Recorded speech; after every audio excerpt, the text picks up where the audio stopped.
இன்னும் ரொம்ப அழகாக இருக்குது. இப்போது இதில் ஒரு 16 ஃபிஷ் இருக்குது. 20 ஃபிஷ் வாங்கிட்டு வந்திருந்தோம். ஹாய் ஃப்ரெண்ட்ஸ், எல்லாருக்கும் வணக்கம்.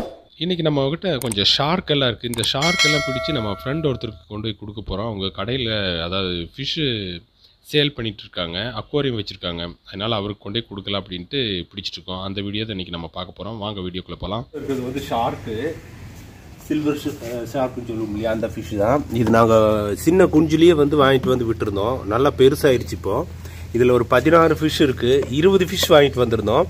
இங்கே கீழே வந்து இந்த தொட்டியில் தான் விட்டுருந்தோம். இங்கே வந்து ஒரு நிலத்தொட்டி இருக்குது. இந்த தொட்டியில் தான் விட்டுருந்தேன். இதுக்குள்ளே தான் விட்டுருந்தேன். ஒரு அளவுக்கு பெருசாகிடுச்சு. பெருசாக இருக்குது. ஃபுட்டெல்லாம் ஒன்றுமே இல்லை, அதனால் இது பெருசாக வளரல.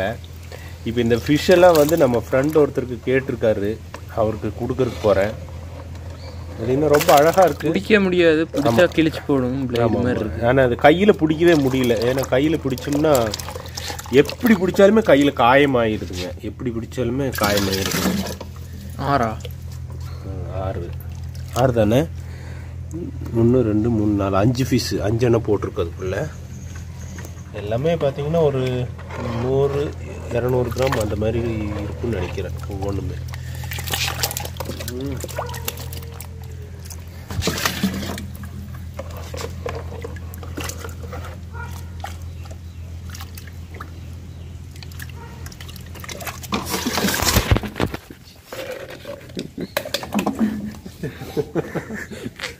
கீழே விழுந்துருச்சு ஒன்று.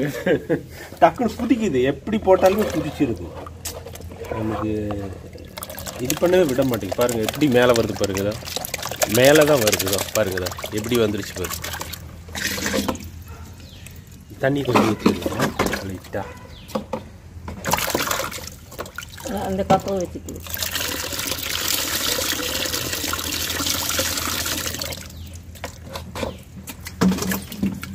ஆனால் நல்லா ஃபுட்டு கொடுத்தா இனிமே நல்லா வளரும். இது கையில் எப்படி பிடிச்சாலுமே காயமாயிடுது. பாருங்க இப்படி குதிக்கிறதுக்கு எவ்வளவு முயற்சி பண்ணிட்டு இருக்குன்னு.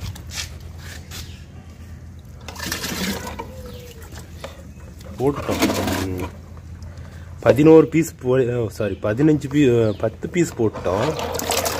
நீ ஒரு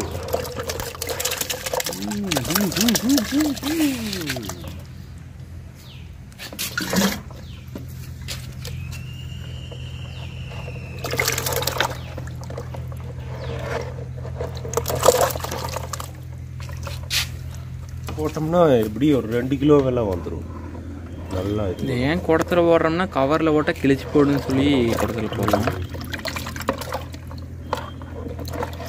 வரவே லாஸ்ட் ஆக உள்ளேயே வரமாட்டேங்குது. சரி சரி சரி சரி சரி சரி எப்படி வருது பாரு மேலே. ஐய்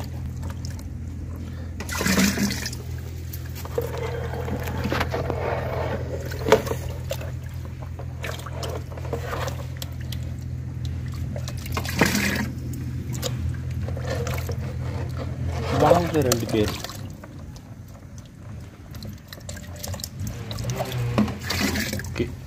ஒரு வழியாக எல்லாத்தையுமே பிடிச்சிட்டோம். 16 ஃபிஷ்ஷு, 16ஐயுமே பிடிச்சிட்டோம். வந்து பார்த்தீங்கன்னா குடம் தவிர இந்த மாதிரி பிளாஸ்டிக் தவிர வேறு எதில் போட்டாலுமே கவரையெல்லாம் ஓட்ட பண்ணி கவரில் போட முடியாது. இந்த மாதிரி ஹெவியான பிளாஸ்டிக்கில் தான் போட முடியும். எப்படி போட்டாலுமே இது பண்ணுது. அதே மாதிரி கையிலேயே பிடிக்கவே முடியல என்னால்.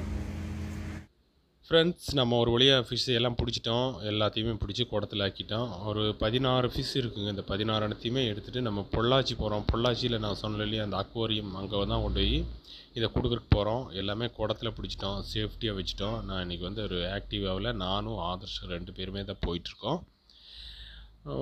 கொஞ்சம் ஸ்பீடாகவே போயிட்டோம். சரி போய் பார்த்துடலாம் அப்படின்ட்டு போயிட்டுருக்கோம். பார்த்திங்கன்னா 2 சைடுமே புளிய மரம் தான் இருக்கும். நம்ம பொள்ளாச்சி ஏரியாவில் பாருங்கள், ஃபுல்லாக அப்படியே அந்த இயற்கை சூழலில் போயிட்டே இருக்கும். ஒரு 10 நிமிஷத்தில் அங்கே போயிடுவோம். ஓகே ஃப்ரெண்ட்ஸ், பார்த்துடலாம், உள்ளே போய் பார்க்கலாம். ஃப்ரெண்ட்ஸ், நம்ம மீனெல்லாம் வந்து கடையில் கொடுத்துட்டோம். கடையில் வந்து அவங்க அக்வாரியத்தில் போட்டுட்டாங்க. பார்த்திங்கன்னா தெரியும், அந்த கண்ணாடிக்குள்ளே இருக்குது மீன். அப்படியே அந்த சில்வர் கலரில் பார்த்தாலே ரொம்ப அழகாக இருக்குது. ஓகே ஃப்ரெண்ட்ஸ், மீண்டும் இனி ஒரு நல்ல வீடியோவில் உங்களை சந்திக்கிறேன். நன்றி, வணக்கம்.